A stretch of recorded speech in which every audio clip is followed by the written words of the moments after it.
ദേഷ്യം വരുമ്പോൾ നിങ്ങൾ മറ്റൊരാളോട് തട്ടിക്കയറുകയും അലറുകയുമൊക്കെ ചെയ്യും. ഞാൻ നിങ്ങളോട് ചോദിക്കട്ടെ, മറ്റൊരാൾ നിങ്ങളോട് തട്ടിക്കയറുന്നതും അലറുന്നതും നിങ്ങളിൽ എത്ര പേർ ആസ്വദിക്കുന്നുണ്ട്? അത് നിങ്ങളുടെ ബോസാകട്ടെ, ഭർത്താവാകട്ടെ, ഭാര്യയോ മാതാപിതാക്കളോ ആരുമാകട്ടെ, അവർ ദേഷ്യപ്പെടുന്നത് നിങ്ങൾ ശരിക്കും ആസ്വദിച്ചിട്ടുണ്ടോ? ഹലോ?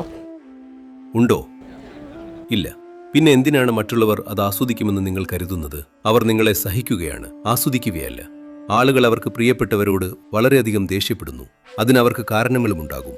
കാരണം അവൾ രാവിലത്തെ ഭക്ഷണം ശരിയായി ഉണ്ടാക്കിയില്ല, അല്ലെങ്കിൽ നായ അനുസരണയില്ലാതെ ഒരിടത്ത് മൂത്രമൊഴിച്ചു. ഗോൾഫ് കോഴ്സിൽ വച്ച് ദേഷ്യം വന്ന് ആളുകൾ ക്ലബ്ബുകൾ തല്ലിപ്പൊട്ടിക്കുന്നതും അലറുന്നതുമെല്ലാം ഞാൻ കണ്ടിട്ടുണ്ട്. അവർ വിനോദത്തിനായി അങ്ങോട്ട് പോയതാണ്. ദേഷ്യം വരുമ്പോൾ നിങ്ങൾ ശരിക്കും നിങ്ങളുടെ ശരീരത്തിൽ വിഷമാണ് ഉൽപ്പാദിപ്പിക്കുന്നത്. ആ സമയത്താണ് ജീവിതത്തിലെ ഏറ്റവും വലിയ മണ്ടത്തരങ്ങൾ നിങ്ങൾ ചെയ്യുന്നത്. പിന്നീട് തിരിഞ്ഞു നോക്കുമ്പോൾ അത് ചെയ്തത് ഞാനാണോ എന്ന് നിങ്ങൾക്ക് തന്നെ വിശ്വസിക്കാൻ കഴിയില്ല. ദേഷ്യം എന്നത് മനുഷ്യജീവിതത്തിലെ ഒരു ബുദ്ധിപരമായ പ്രകടനമാണോ, അതോ ജീവിതത്തിലെ മണ്ടത്തരമാണോ? ഹലോ?